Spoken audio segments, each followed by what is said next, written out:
Carolina Cabaços, a subida do nível da água do mar, o aumento da temperatura global, os transportes movidos a combustíveis fósseis, tudo isto tem influência na nossa pegada ecológica. Além de um problema ambiental, pode ser também um problema de saúde mental? Com certeza, claro que tem um enorme impacto psicológico.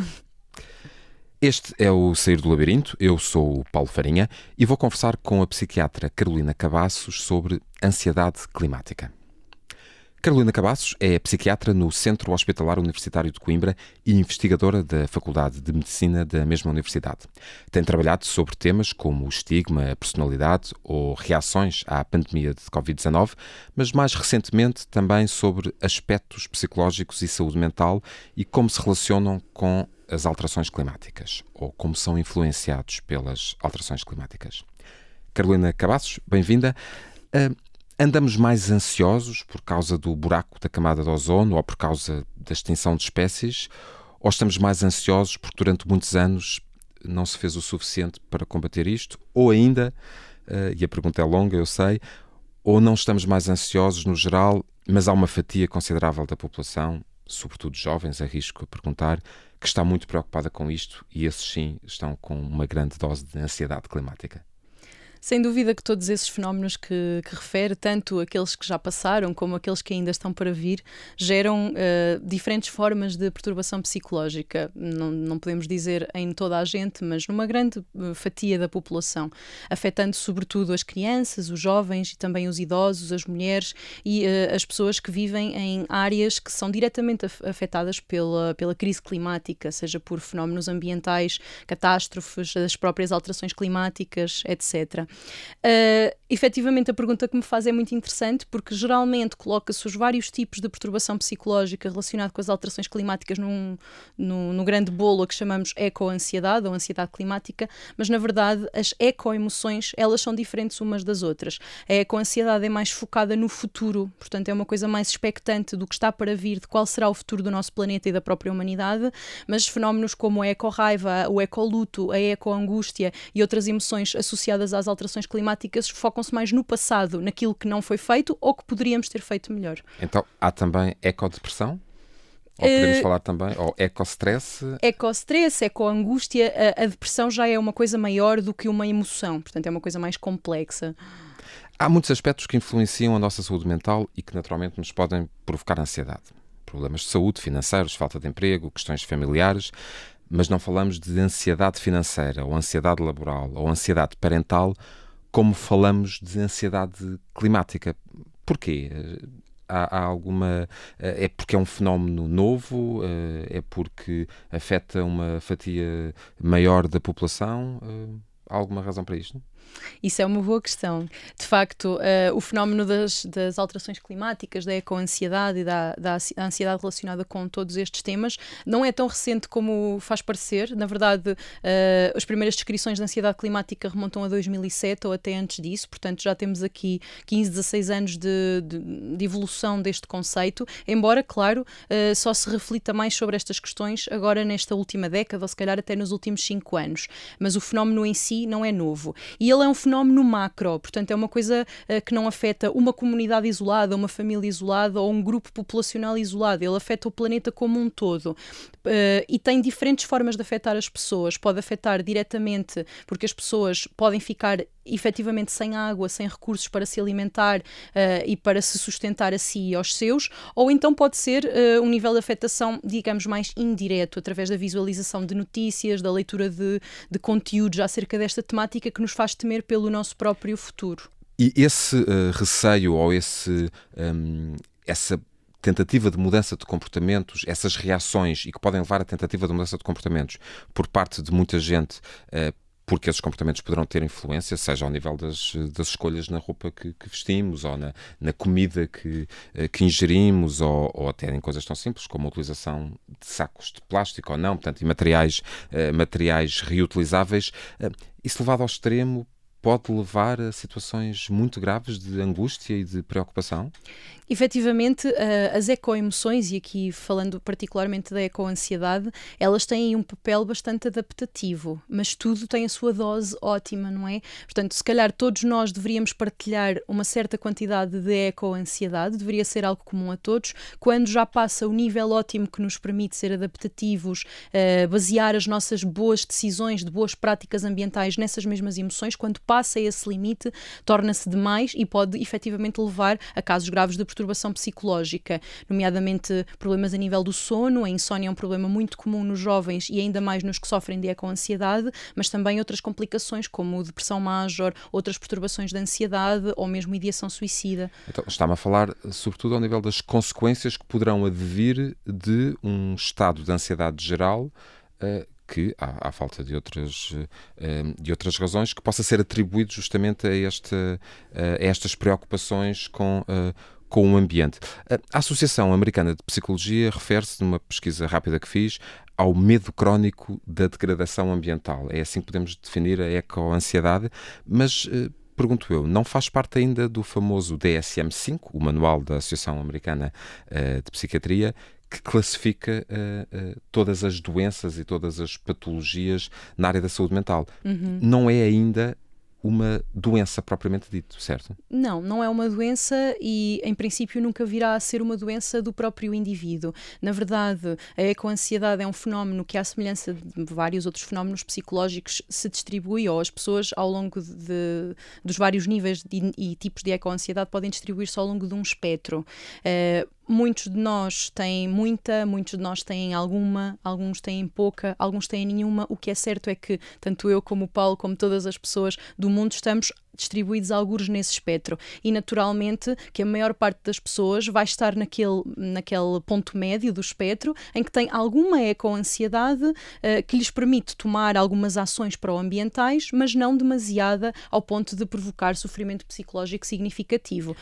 Uma das formas, e corrija-me se eu disser alguma coisa errada, mas uma das formas de avaliação do impacto que uma determinada patologia ou determinados sintomas ao nível da saúde mental, uma das formas de avaliar o impacto que isso tem nas pessoas é justamente o quão incapacitante se torna e quanto é que limita a nossa vida e a nossa relação com os outros. Precisamente. Quando fala do espectro é um pouco por isso, é quanto é que nós conseguimos limitar, condicionar ou adaptar a nossa vida face a estas preocupações ambientais? Sim, é precisamente isso. Ou seja, a ecoansiedade pode ser um fenómeno, como referi há pouco, bastante adaptativo. Aliás, as emoções, no geral, estão presentes desde os primórdios da humanidade enquanto espécie, e elas servem uma função que dificilmente será substituível. As emoções movem-nos para a ação. Elas sinalizam-nos, tornam-nos alerta para determinados estímulos no ambiente ou em nós próprios que nos permitem adequar o nosso comportamento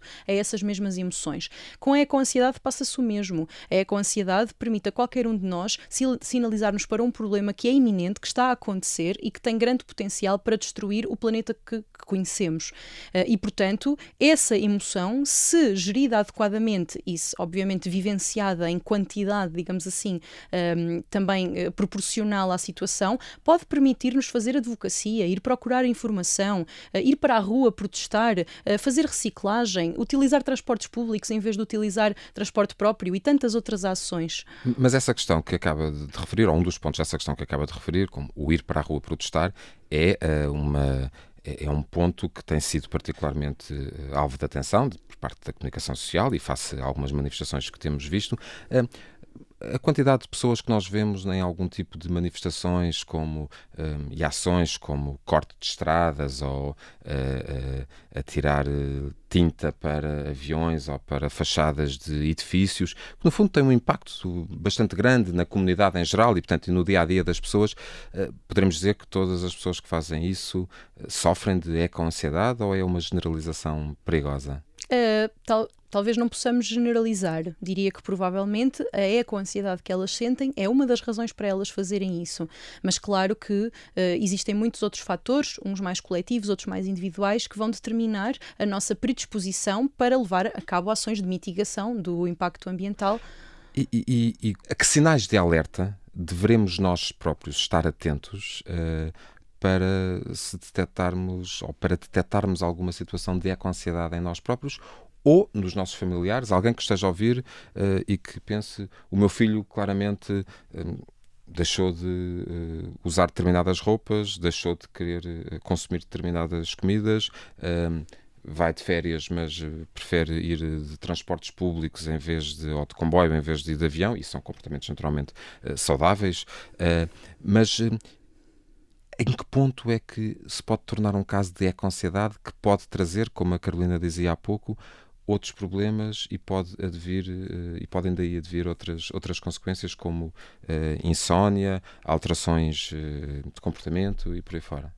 Como lhe disse, essa sinalização de que nós próprios ou alguém de quem gostamos tem eco-ansiedade não é uma coisa em si necessariamente má.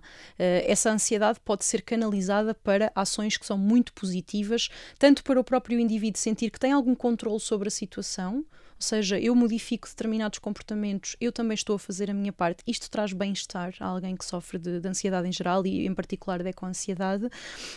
Agora, há que perceber quando ou se em algum ponto essa ansiedade passa a ser desadaptativa. E ela passa a ser desadaptativa quando impede o indivíduo de funcionar, seja do ponto de vista académico, laboral, social, familiar, ou mesmo no autocuidado, não é? Quando interfere com alguma função que é básica para aquele indivíduo.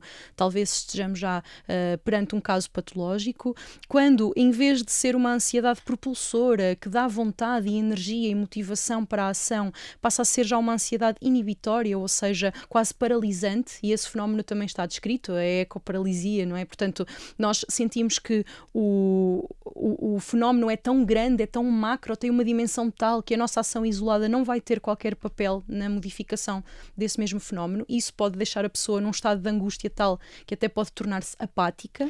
Então, e desculpe interrompê-la, então, perante alguns desses sinais de alerta que refere, ou para alguns dessas limitações que podem ser identificadas, será mais fácil serem os outros a identificarem do que nós próprios? Isso vai depender muito de cada caso para o seguinte. Uma grande parte das pessoas não sabe, não é capaz de identificar e reconhecer os próprios estados internos, nomeadamente as próprias emoções, ou sequer de dar-lhes um nome. Aliás, nós não somos ensinados desde pequenos a fazer isso, a nomear as emoções. Todos sabemos dizer, hoje sinto-me mal. Agora, nomear a emoção específica é uma capacidade que se pode adquirir, mas que poucas pessoas têm naturalmente, e isso também não é muito incentivado. Se a pessoa tiver a capacidade de detectar os próprios estados internos, reconhecer, eu estou ansioso hoje, eu estou estressado, eu estou enraivecido, então se calhar ela própria também terá a capacidade de perceber, esta ansiedade está a acabar comigo, preciso de ajuda. Mas em muitos casos serão os outros a notar que a pessoa não dorme adequadamente, anda mais irritável, já não quer conversar, já não se envolve nas atividades. Vai depender muito. Na sua prática clínica, a Carolina já teve situações, já se deparou com situações de pessoas a quem claramente acreditou, perante os sintomas que lhe foram descritos, que poderiam ser pessoas que estavam a sofrer de eco-ansiedade? Sim, muitas vezes são jovens, os casos que acompanhei, jovem adulto, 18, 19 anos, portanto, acabadinhos de chegar à idade adulta, e que de facto apresentam uma série de sinais e sintomas que parecem mesmo ser complicações de uma ansiedade relacionada com as alterações climáticas. Que comportamentos é que eles que são identificados? À partida, nos primeiros momentos da entrevista, parece assemelhar-se a uma perturbação de ansiedade como qualquer outra, ou uma perturbação depressiva, ou uma situação de insónia. Depois de uma entrevista mais cuidada, de perceber realmente o que é que está subjacente a esse estado que nos é apresentado à primeira vista, percebemos que são jovens que muitas vezes dizem, eu sempre quis ter filhos e agora já penso duas vezes, não quero ter, se calhar, porque o mundo que os espera não é um mundo que esteja preparado para a descendência que eu gostaria de vir a ter, ou jovens que entram em conflito direto com as gerações mais velhas da sua família, com os pais, com os avós, porque há uma clara discórdia em termos de, por exemplo, hábitos alimentares, jovens que são vegetarianos ou veganos e que isso não é compreendido ou aceito pela família. Portanto, geralmente este é o perfil. Eles apresentam-se à cabeça com uma insónia, uma ansiedade, uma patologia depressiva, que depois percebemos que subjaz a tudo isto uma grande preocupação com a questão climática. Ou seja, e se calhar são pessoas para quem, pergunto eu, se torna difícil até a convivência com outros, mais velhos ou não, que não têm os mesmos hábitos ou que não têm os mesmos comportamentos. Ter alguém em casa que não faz separação de lixo, por exemplo, é uma coisa que pode trazer uma grande ansiedade, pode trazer grandes comportamentos ou grandes alterações no seu dia-a-dia, fruto da ansiedade climática, porque o meu pai não faz separação de lixo ou porque a minha mãe continua a utilizar sacos de plástico a toda a hora? Sim, sem dúvida que quando nós sentimos que na comunidade à qual pertencemos, e a família é uma comunidade, é um grupo ao qual nós pertencemos desde que nascemos, e que a partir de certa altura começamos a perceber ou a desconfiar que as crenças não são partilhadas com eles, as crenças, e até mais profundamente do que as crenças, os próprios valores, isso pode gerar uma grande angústia mesmo existencial e pode ser um grande fator de discórdia e de conflito na família, sem dúvida.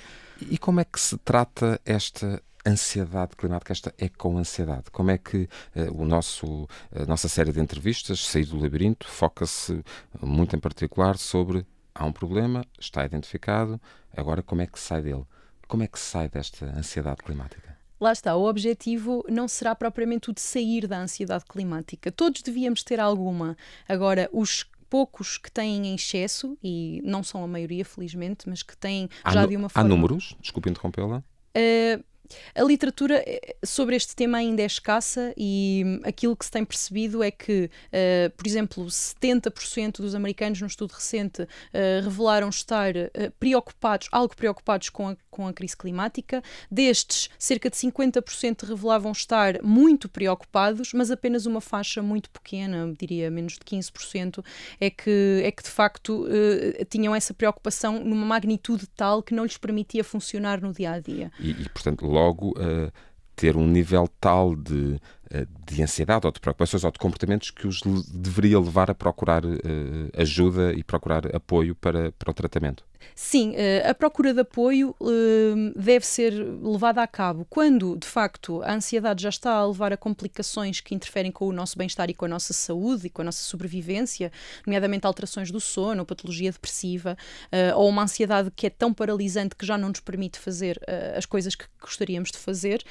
e esse apoio deve ser até, em primeiro lugar, talvez psicológico e não propriamente psiquiátrico. Era essa a questão justamente que eu gostava de colocar, e voltando à questão, que quando me estava a responder eu interrompia. Como se trata? Qual é a primeira linha? Ou há estudos ou há indicações terapêuticas nesse sentido?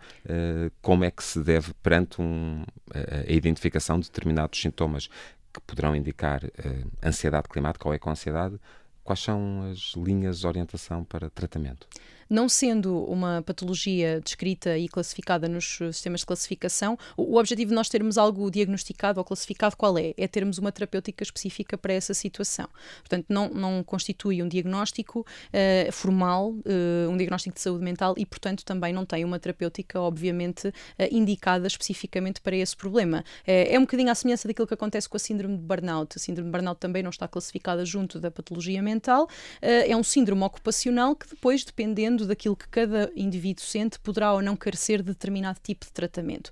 Aqui é um fenómeno parecido. De facto, a solução para este problema está no coletivo, não é? Está naquilo qual é o papel da sociedade em mitigar e modificar o rumo das coisas. Se o próprio indivíduo estiver tão perturbado do ponto de vista psicológico que necessite de ajuda, então essa ajuda deve ser personalizada a cada pessoa. Portanto, há pessoas que possivelmente irão precisar de um apoio fundamentalmente psicológico para desenvolver melhores mecanismos de coping, ou seja, formas de lidar com essas emoções de forma a torná-las mais adaptativas. Psicoterapia com um psicólogo? Psicoterapia, por exemplo, sim, uma psicoterapia que poderá ser de diferentes bases. Tem-se falado em alguns estudos na importância e na pertinência das psicoterapias de terceira geração, como o mindfulness ou a terapia de aceitação e compromisso, em que de facto a pessoa fica mais alinhada, digamos assim, com as suas emoções e também mais predisposta a agir de acordo com os seus valores. Pode também haver lugar a outros tipos de psicoterapia, nomeadamente cognitiva ou comportamental, para substituir determinadas crenças por outras mais adaptativas e comportar-se de acordo com as mesmas.